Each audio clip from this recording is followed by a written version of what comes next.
하나님, 오늘도 주 예수의 은혜와 하나님의 자비하심을 의지하고 우리의 연약하고 부족한 모습을 그대로 내놓으며 하나님께서 매 순간 우리와 함께 하실 것을 간구합니다. 말씀을 듣고 생각을 바꾸며 우리가 살아가야 되는 모든 날들 가운데 하나님 없이 사는 날이 없도록 오늘도 우리와 함께 하시고 인도하여 주시옵소서. 믿음으로 언금한 손길들 위에 복을 주시고 하나님이 우리에게 베푸신 것들로 늘 풍성하며 나누고 심을 것이 있도록 역사하여 주시옵소서. 예수님의 이름으로 기도하였습니다. 아멘. 하나님의 말씀은 잠언서 20장 25절에서 30절까지 말씀을 함께 합독하겠습니다. 잠언서 20장 25절에서 30절까지 말씀입니다. 함께 읽습니다. 시작. 함부로 이 물건은 거룩하다 하여 서원하고 그 후에 살피면 그것이 그 사람에게 덫이 되느니라. 지혜로운 왕은 악인들을 키질하며 타작하는 바퀴를 그들 위에 굴리느니라. 사람의 영혼은 여호와의 등불이라. 사람의 깊은 속을 살피느니라. 왕은 인자와 진리로 스스로 보호하고 그의 왕위도 인자함으로 말미암아 견고하니라. 젊은 자의 영화는 그의 힘이요 늙은 자의 아름다움은 백발이니라. 상하게 때리는 것이 악을 없이 하나니 매는 사람 속에 깊이 들어가느니라. 우리 하나님은 무한하신 또 전능하신 하나님이십니다. 하나님에게는 한계가 없어서 영원 전부터 영원까지 일하시고 역사하시는 분이시죠. 반대로 우리는 분명한 한계를 가진 피조물입니다. 육체가 있을 때에도 한계가 있고 영혼도 한계가 있습니다. 가진 능력이나 지식과 지혜도 마찬가지지요. 성경을 보죠. 사도행전 17장 26절에서 27절입니다.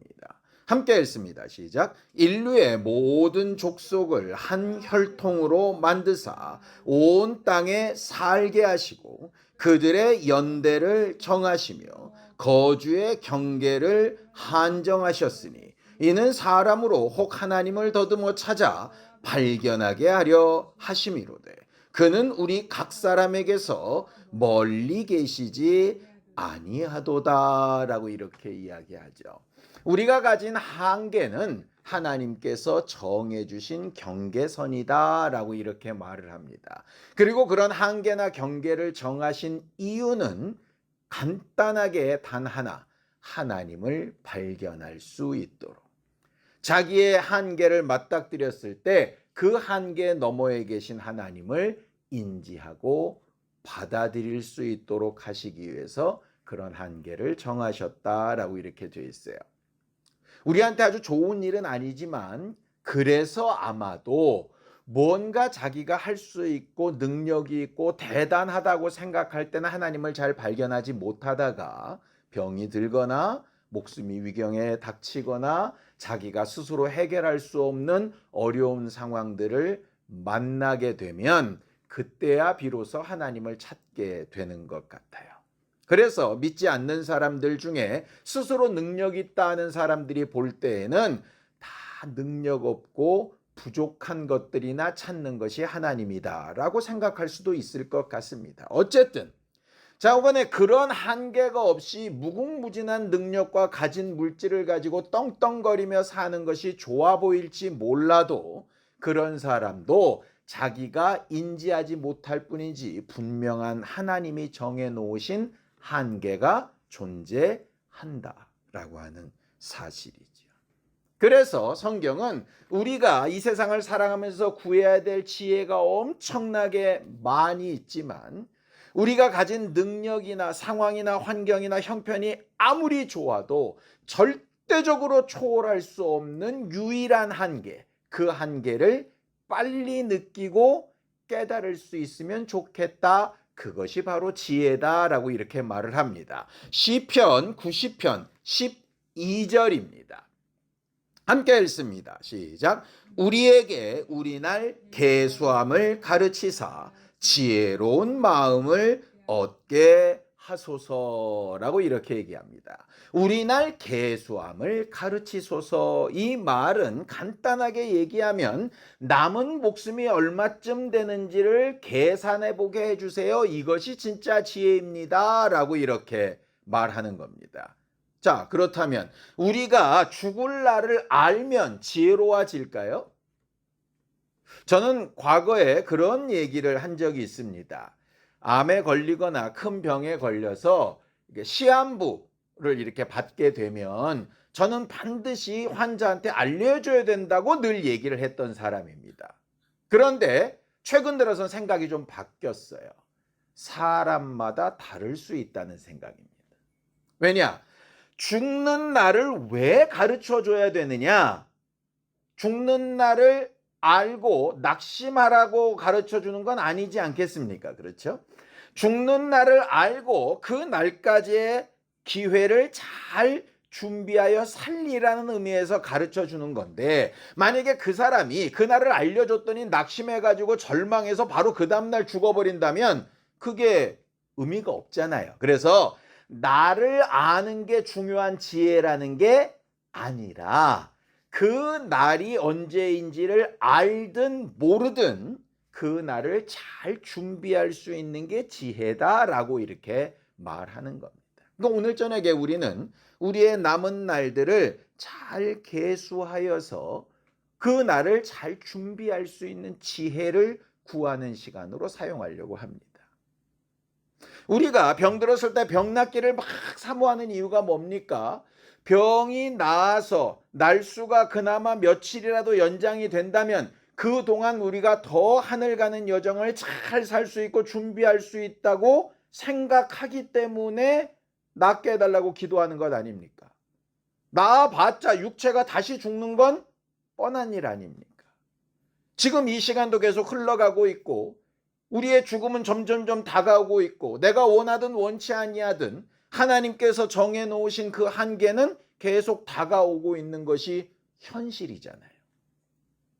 내가 그걸 받아들이든 안 받아들이든 간에 말입니다. 결과적으로 왜 병낫기 기도하고 왜 문제 해결되기를 기도할까? 목적은 간단합니다. 남은 날을 얼만큼 더 잘 준비하며 살까를 위해서 낫는 것도 필요하고 회복도 필요하고 무슨 일들이 해결되는 것들도 필요한 것이지요. 만약에 주어진 기회를 잘못 사용해서 히스기야처럼 엉뚱한 짓을 해버린다면 낫는 게 복입니까? 안 낫는 게 복입니까? 내 날수가 길어지는 게 복입니까? 차라리 정하신 대로 짧게 끝나는 게 복입니까? 잘 생각해 봐야 될 문제라는 거예요.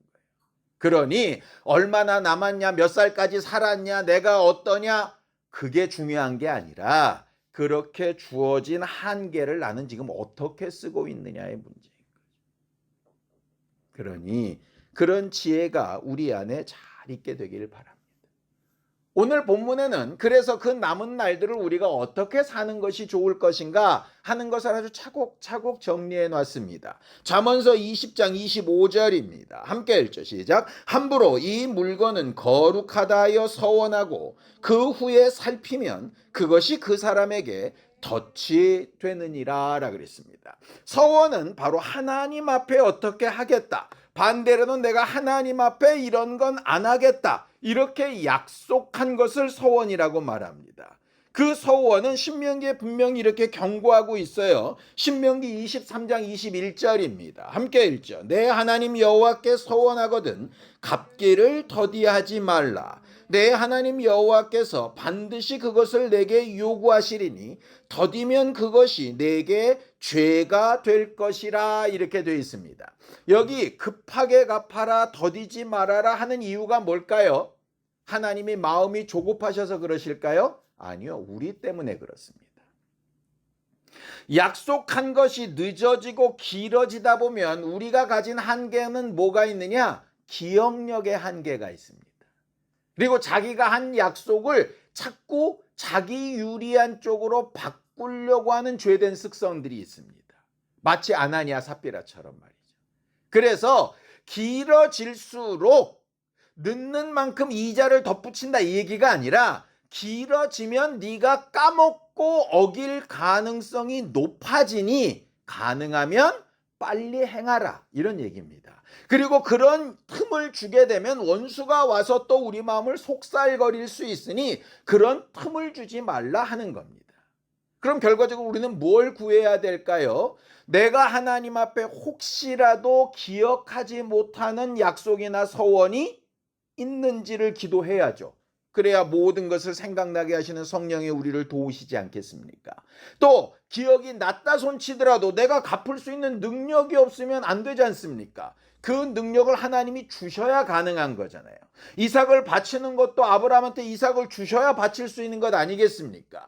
그러니 기억할 수 있는 능력과 그것을 갚을 수 있는 능력을 구하는 것까지는 우리가 해야 된다 이 말이에요.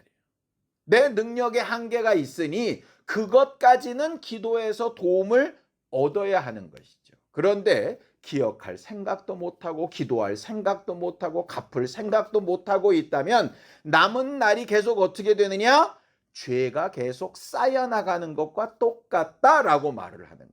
내 일생이 길어지면 길어질수록 내가 길어질수록 기억을 더 잘하고 길어질수록 더 잘 약속을 갚는 삶이라면 좋은데 길어질수록 점점점 까먹고 자기 마음대로 약속을 바꾸고 이런 삶이라면 그 긴 것이 내게 무슨 유익이 있겠는가라고 하는 거예요. 그러니까 오래 살기를 기대하지 말고 잘 살기를 기도해야 된다는 거예요. 두 번째는 이겁니다. 잠언서 20장 26절에서 27절입니다. 함께 읽죠. 시작. 지혜로운 왕은 악인들을 기질하며 타작하는 바퀴를 그들 위에 굴리느니라. 사람의 영혼은 여호와의 등불이라. 사람의 깊은 속을 살피느니라. 그렇게 되어 있습니다. 이게 무슨 얘기죠? 하나님은 지혜로운 왕이시라 반드시 심판하신다. 우리는 심판받을 내용을 혹 한계가 있어 기억 못해도 영혼은 등불이라서 하나님 앞에 나가면 밝히 빛나서 내가 한 일과 하지 않은 일을 내가 원치 않아도 다 드러내게 될 거다. 그러니 내 영혼이 육체를 떠나서 밝히 빛나기 전에 육체 안에 있을 때 내 영혼이 힘을 얻어서 하나님의 심판대 앞에 설 날을 기억하고 준비하는 것이 필요하다는 거예요. 그럼 내 영혼이 내 육체 안에서 밝히 빛나는 등불처럼 되려면 어떻게 합니까? 불똥을 따듯이 회개해야 되는 거고 기름이 공급되듯이 성령이 공급하셔야 되는 거고 불이 꺼지지 않도록 조심스럽게 행하듯이 마음도 말도 생각도 조심스럽게 해야 될 필요가 존재하는 거죠. 그러니 하루하루를 살 때 내가 앞으로 얼마를 살까 얼마를 더 살았으면 좋겠다를 꿈꾸기 전에 당장 오늘 주신 이 날을 어떻게 살까 어떻게 살았나 생각하는 것이 매우 중요하다 하는 겁니다. 세 번째입니다. 잠언서 20장 28절입니다. 함께 읽죠. 시작. 왕은 인자와 진리로 스스로 보호하고 그의 왕위도 인자함으로 말미암아 견고하니라 라고 이렇게 되어져 있죠. 하나님이 가지신 두 가지가 있는데 인자함, 사랑하는 마음과 진리, 분명한 기준으로 살아가는 것이에요. 그러니 우리 안에도 그 인자와 진리가 동시에 존재하도록 이렇게 서로 모순된 것 같은 이 두 가지가 동시에 존재하도록 기도해야 될 필요가 있는 거죠.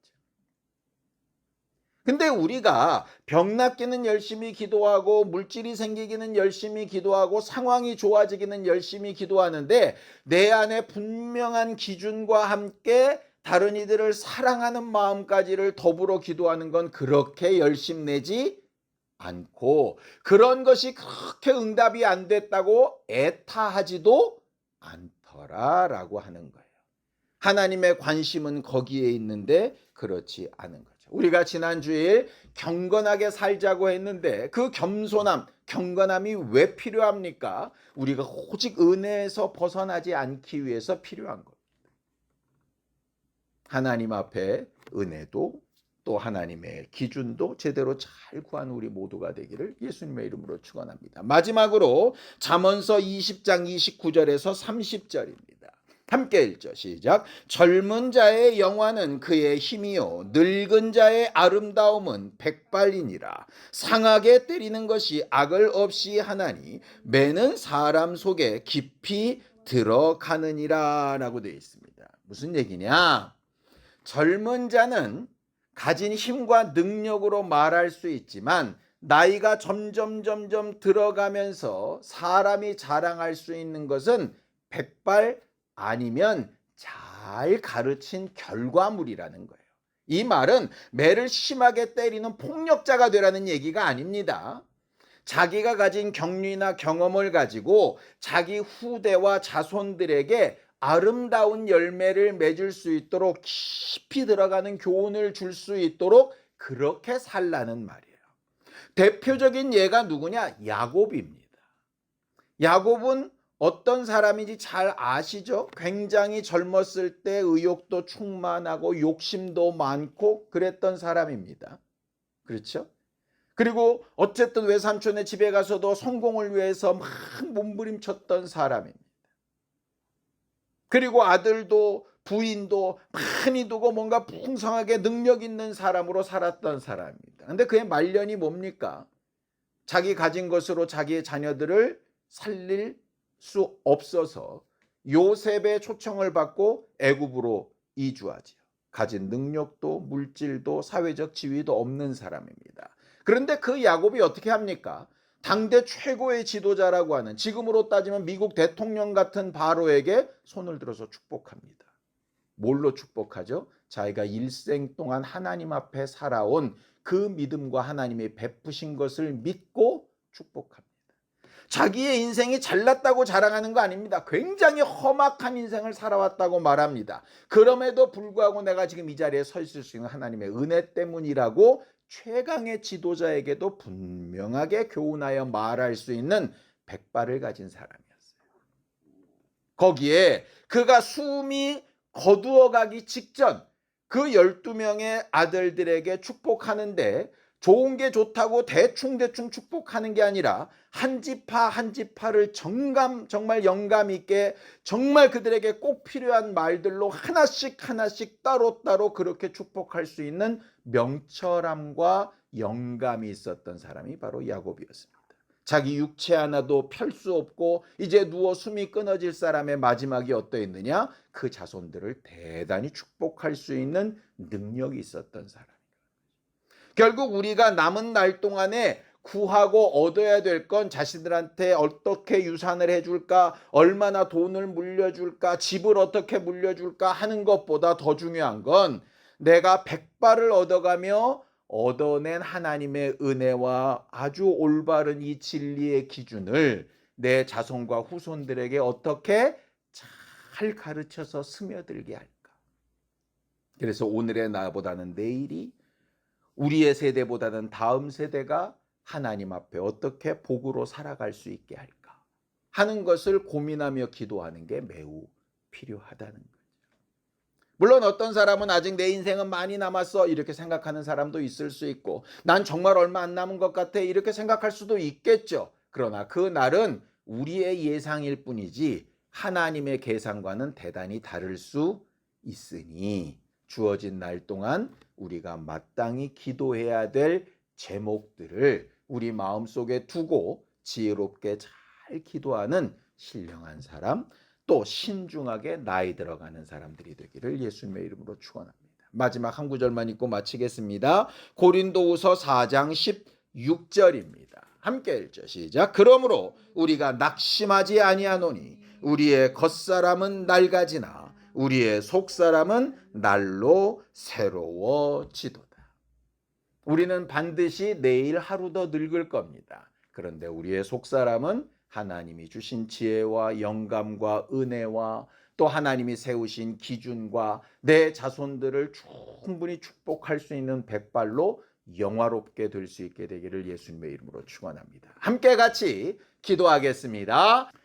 하나님, 우리를 도우셔서 하나님 앞에 순간순간 모든 능력과 역사를 공급받으며 나이 들어갈수록 하나님 앞이나 사람 앞에 더 나아지고 온전해지며 경건해지는 교회들이 되어가게 도와주시옵소서.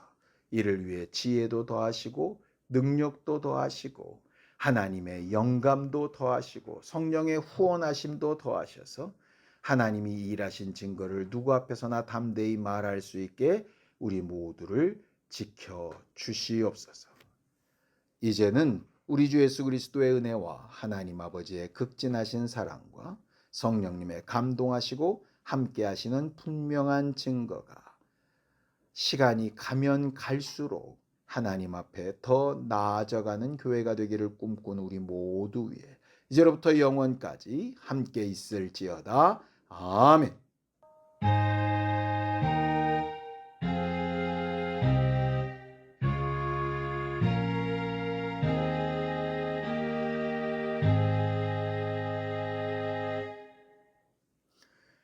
우리와 함께 하신 하나님 앞에 감사하며 예배 마치겠습니다. 수고하셨습니다. 감사합니다.